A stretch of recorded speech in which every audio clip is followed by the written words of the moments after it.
Teachkatch MTV inokupa inyaya dzakasiyana-siyana dzinoitika mumatunhu atigere neakatikomberedza, dzinotyisa, dzinofundutsa, dzinokatyamadza pamwe chete nedzinosetsa. Kuti musarasikirwe nenyaya idzi, munoenda pa YouTube channel yedu Teachkatch MTV, mondo subscribe ipapo, musakanganwe kulaika pamwe chete nekushare, musazokoshiwe kupfanya kabhatani ako ndokabheroka kuitira patinokanda chinopisa munoyeuchidzwa. Teachkatch MTV tinodzifambira. Dojibondora tete.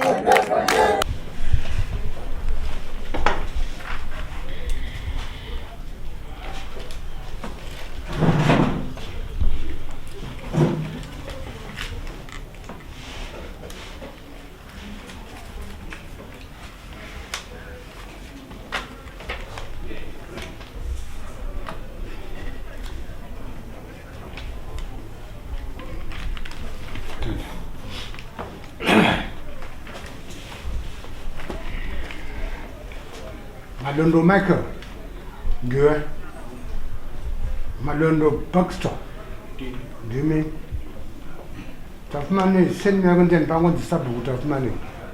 Tough money. No tough money, Madondo. Right, Chakavera Nyarva Mirpeno, Nyayande Kula Kutura Mundawang, Yanabo Zafo to Palmare Dad. Utara zoni Madondo Michael atara kuna Madondo Baxter na Madondo Tafmane.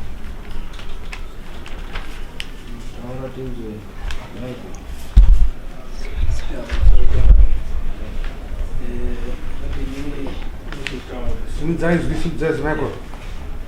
Ya bamsuri jangami. Ibati pamda ubupi ndekuti pane mai wakanga wakutama. Mshakwe kutoka tutafumani. Maya wakangu wakutama wakatengesa musha wao uleni 2006. Anonjani mayo Rosemary Gate.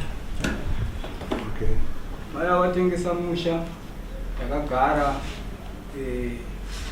magara 2006 hiyo 2007 kutaka zinaenda sungiswa kwa Changamire na Bernard Changamirani Bekero kasungiswa kwa Changamire Bekerwa so badaenda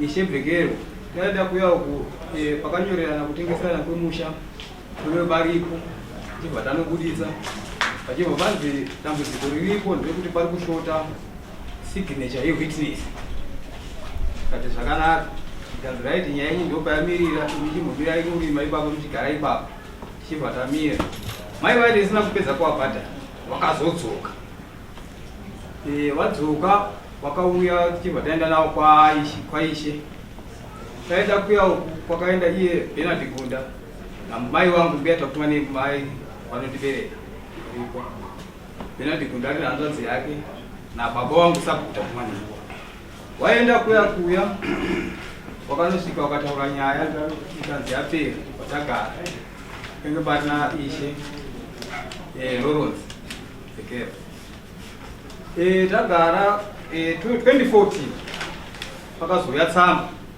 yakanga yakuuya tanomhangarirwazve na Bernard Gunda ari muzvikuru kwaishe atoti mhangarira kuya uko takabva taenda tisana kuenda kuya nekuti richizwa nyaya yakapera mai vakauya takaenda kwaishe kobva mai vangu vachibva vauya nekuti ndivangu vanorima wasungiswa vachibva vauya kuno kudarira mambo makore 2014 vauya kuno kudarira mambo makore 2014 navagunda vaya vakauya vasvika munomu nyaya yakanga yakutaurwa vachibva vazosimuka sabhukata vachiti ndatumwa naishe kuti vanhu havatiza kutongwa nyaya inga ibvudzoka idii itaurwa yanari nyaya yemunda iwowo here ivo pastendi ipapo ndaurawo right waviti ivo pastendi ipapo nyaya yavanhu vatiza kutongwa imba yange yaputswa turume ngeko nekuti pane turume nekicheni imba yange yaputswa saka 2014 ndibva tasvika bva tavaka imba iyayi ndobva takaendeswa kwaishe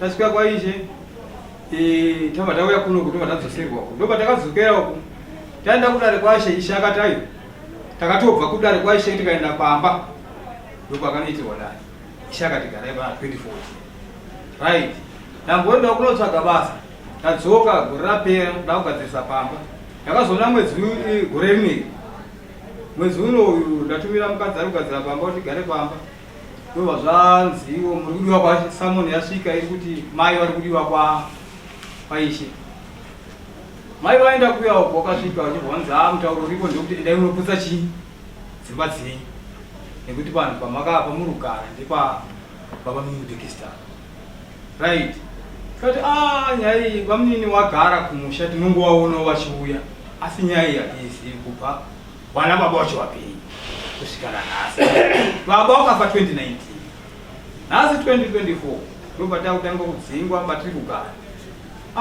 zvakaoma tumai vachibva vatifonera katati adzosera tsamba kwaishe tichauya toenda kwaishe mai chibvanza hazviitika kuti mudzosere tsamba vakaenda vasvika kuya vakabviswa mbudzi nyaya ikataurwa ikanzi ndai munoputsa dzimba tikaona kuti nyaya yekuputsa dzimba haina kunaka tikasvika ndikaenda kwaishe ishe ndauya ndanzwa ndo zvinhu zvakaitika toitawo sei inini kuti ndoputsawo dzimba nyaya munoiziva ishe vakati nyaya iyi havadii havaizivi yekuti takamboenda 2014 kwaishe oright tava tati right saka tachikumbirawo tsamba sezvo nyaya yakatongwa pano kuti tiende kumberi nekuti mai vakamboya kuno wamuno wakanzi matiza dare kutongwa ishe vakati ndichambotaura nemakurukota angu takamirira mhinduro kumakurukota takatona samoni yatouyazve yekuti sunga kechipiri kuti takati ibva ipamba apa muri pamba apa tikaenda zvekudare taenda kudare tikanobvisa mari yedare tikatongwa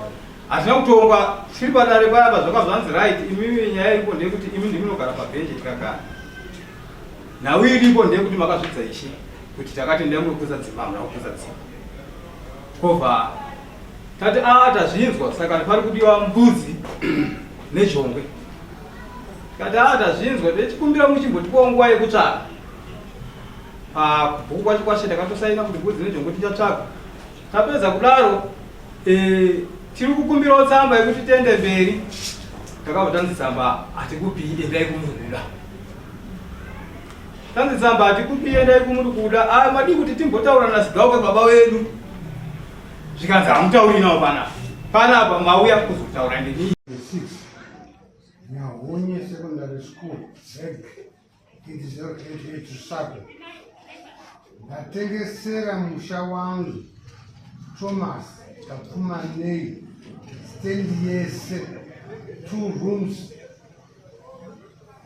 nemba yekubikira ndini Rosemary Leta ID number 29-088899/29 atenga Thomas tapfuma nei 42-154-137N42 Leta kubvaisawo signature yake Rosemary paakauya haana kuzesa signature haana kuya akaenda kwaishe vaamuripo inge vari namai vakadibwenanebhuku anogara kuke ndizivi kumusha kwavokupera mutongo makaisa kasigna chainebe akauya muchizoenda naye kwaishe namai orit zvisinei aiona iyo agreement ndovakaseenzesa nditi right uyo apa umboowatira kuti panzvimbo ndepangu kubva 2006 pamusorema uyu atitombomuzivi bauya panhau dzese idzose dzakutaura wendinoziva nemai vacho saka zvakaitika pamusha uyu musha wababa wangu baba wangu wachiri wapei 98 years old inini ndini kutaurana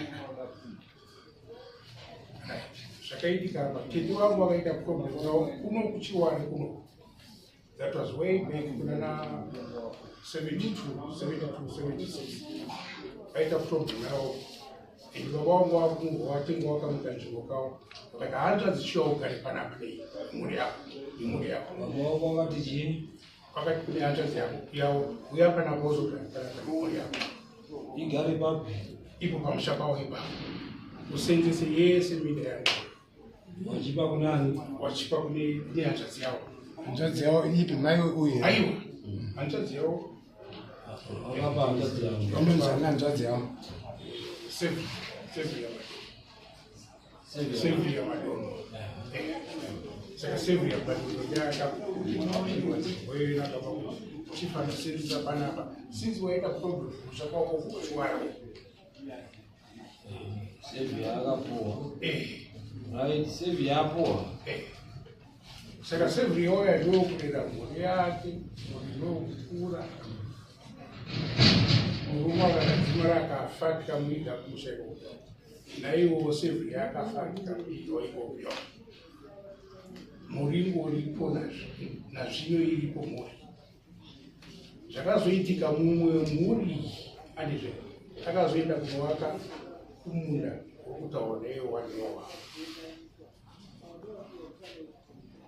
akatohwandaona namai wake akazoti afa manje mudzimai wake munda iyoyo mudzimai wake wakapoa sevia mudzimai wake maudini uyu afa manje uyu mudzimai wake manje ndiye akatanga kushamanidzana nani nebaba wauyu akanga ari sapo ndo vakatanga kuvhiringa zvinhu ibaba mati sevia akapani sevheri akabata mwari yake aiwa sevheri zvakiti mwana wake ndiye akaita sei akanaka kumunda sevia mwana wake ndiye akandodii akanoaka kuti saka sevia akapa mwana wake ekuti ndaonowaka pamusha ipapo akapoa na baba wayo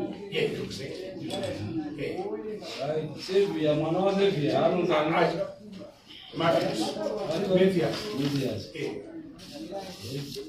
Mathias azoita sei akashaya Mathias but azoita sei asati ashaya pamunda ipapo Mathias akawaka kawanfumu ipapo ndokubva azodii paakashaya mudzimai wacho ndo paakazowirirana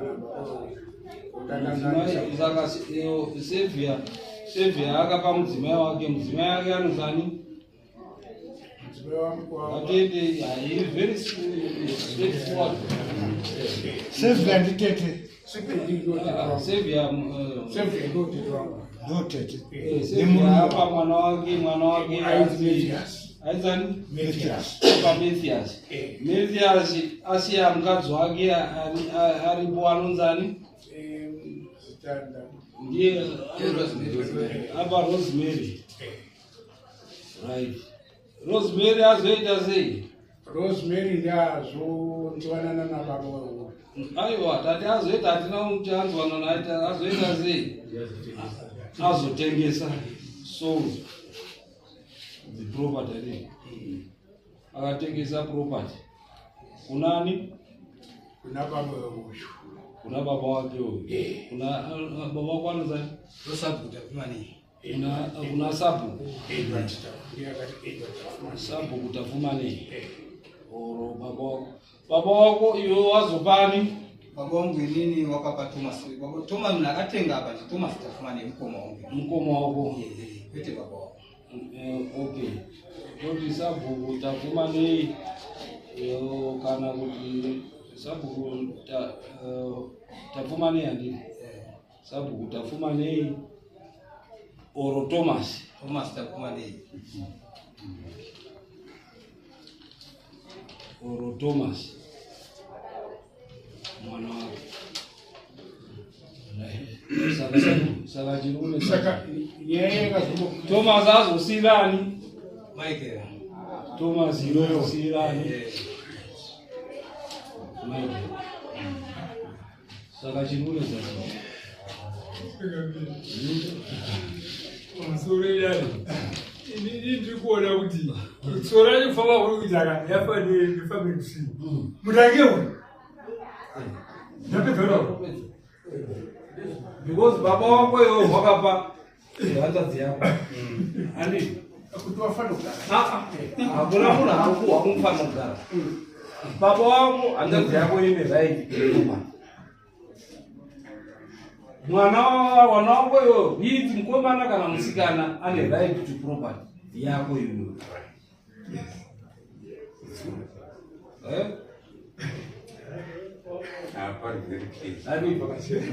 saka apa hanzvadzi yako iwo hanzvadzi yabereka ndo kunomba chii vana vacho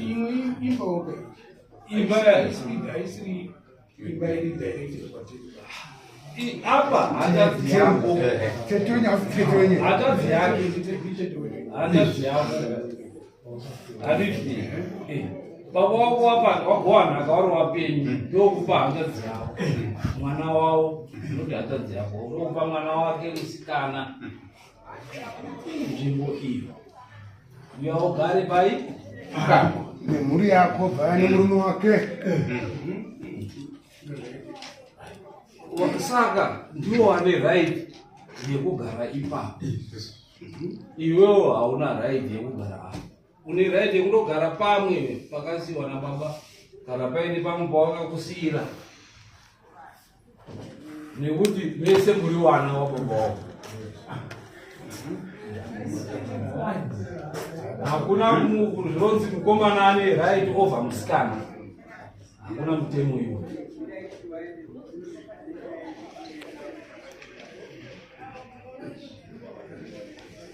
andinovatsuzisa saka unzwe chii unzwe nzvimbo anoye baba wako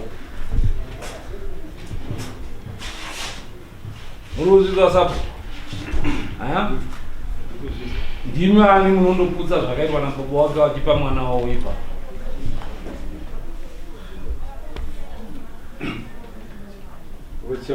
chakaitikavo uyu komana zviso zvakaitika izvo ndingisandasa asi hazvinei neusapo hazvinei neusapo zvakaitwa nani nababa wake zvaari kunotaura iye kuti baba vangu ndiwo akapa chii hanzvadzi yangu ende kuti ndomutora kure ka anga ari kupi aibve epi7 kuchiwari zviwari yakuru uya kuno mwana wangu gara Mtu wangu aita problem. Hazvinei kuti chii asi ndiwo akatora mwana wavo uya kuti ugare apa akabva kwaita madevelopment ndokugara ipapo akadevelopa futi zvine zvinorova saka dare riri kuti pamusha ndepa angani Michael ende hatizodi kunzwa dobongozo ipapo zvachose iwe kana paine auya achikunetsa nhasi hatisi kuripisa wavo paine anouya achikunetsa kunyanyanya ari iyewe dare rinenge rakutora mombe nhatu kwaari nhasi hatina chatiri kuripisa anga asingazivi kuti nhaka inogoverwa vana vese anga achizviita mukuru pane vamwe vana mutemo wehurumende teeresa mutemo wehurumende panhau dzekugoverwa kweestate kuti unoti chii hakuna estate kana dei une wana handiti iwe ukafa unowakomana newasikana ndizvo ka ukafa wese wane equal share wana wako wese kana wakarohwa kana wakarohwa wese wane equal share kana wakangwara usingadi kuti wamuwadye unofanira kugwera sezvakaita baba wako wakangwara kuti waiziva kuti wanasikana wawanodya imazhi wakawagwera wachiri chii wachiri wapenyu ndowiro rawakaita kuti wakatopa kuti iwe ndepakwako saka iwe ukapaina waunoda kudarika vamwe wape panhaka yako uchiri mupenyu ende kana watomupa zvatopera hapana anozoya achitaura kuti izvi ndinobwera nomwe nekuti unenge wakatomupa ipapo handiti ndo mutemo unogwera nhaka waakushandiswa mazuano zvasipiweka zvekare zviya zvekuti zvainzwa napavamunini taimbonge chiti hama dzaisotora nhaka zvese zvakatanga kubviswa uchizwa zvinzi law of progenitor varume chete ndo vanofana kutora nhaka yapapa zvakapera zviya zvinezvi pane nhau yekuti kana ari mukadzi anotora a3rd ari mupenyu wana vanotora 2/3 wana vachitaura kuti wana wese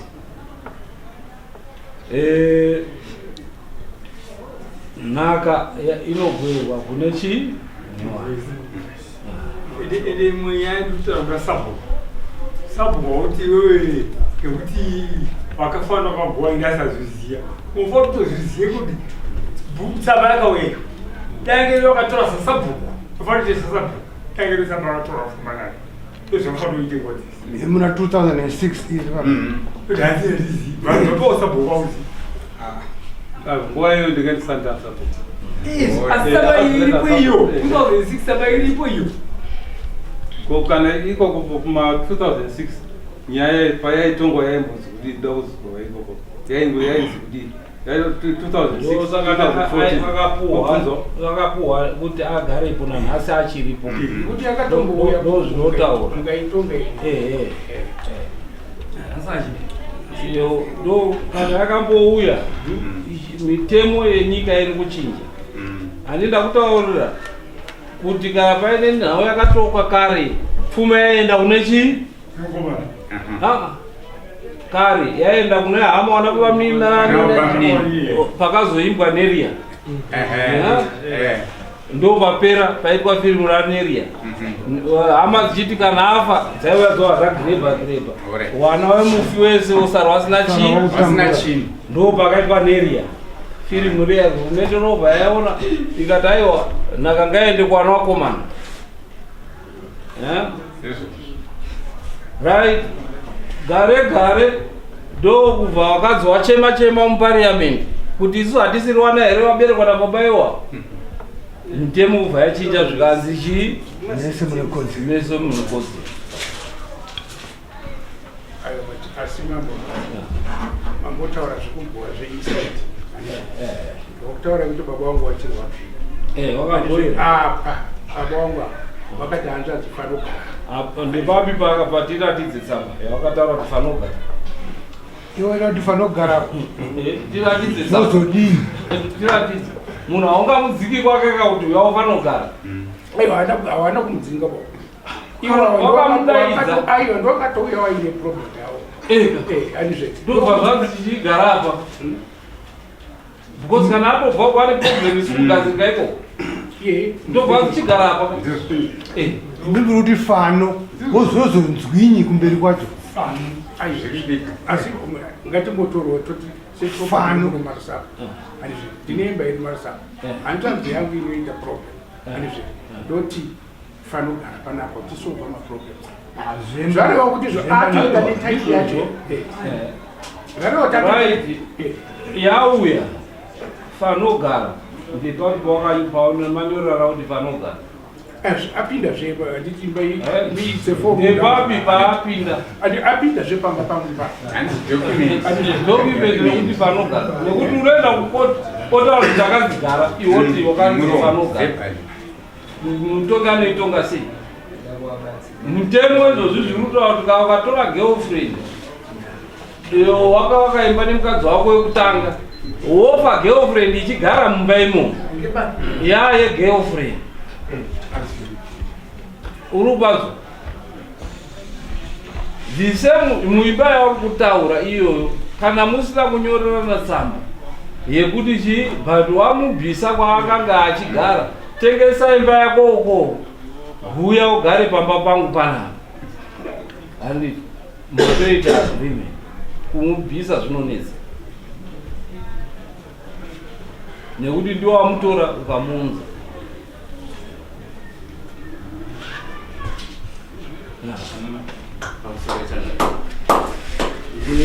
taranga ichinzi Bernard Kunda aimhangara kunashe tichitanga nyaya idzi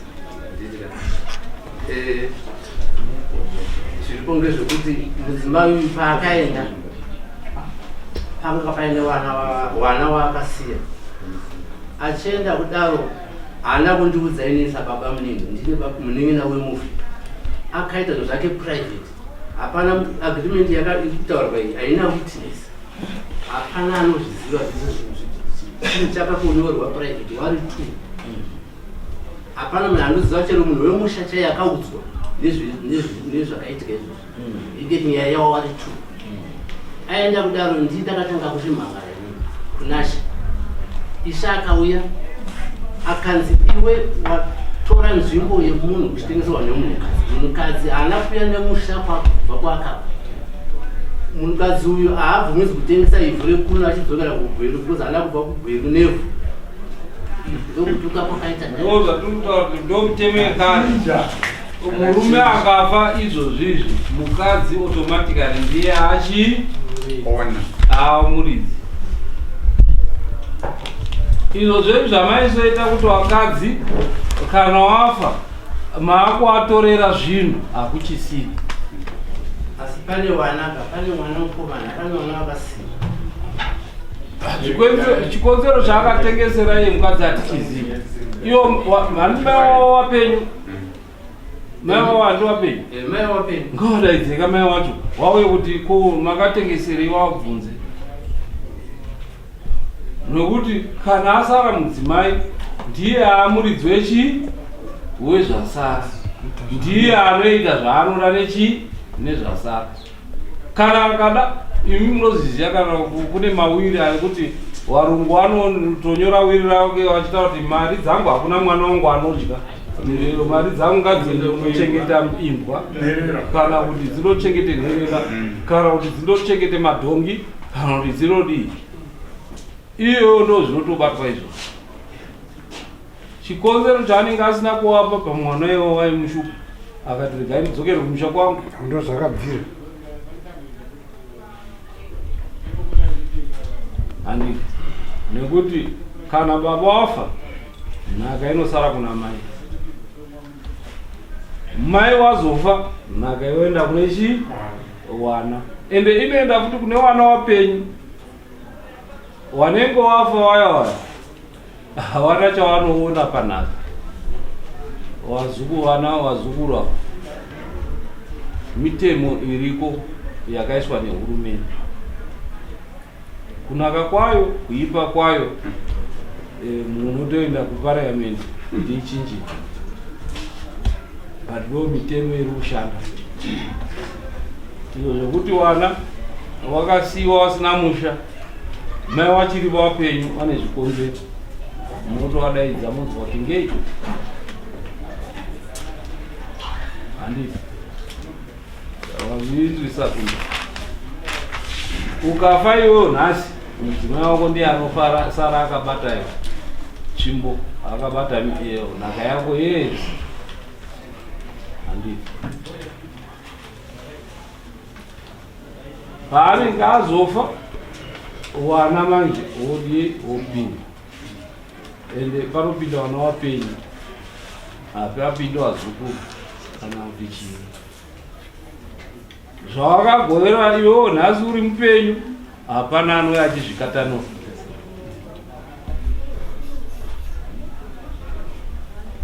Okay, ndapedza. Hapana anobhadhara chienda mushando wake, hapana anobhadhara. Okay.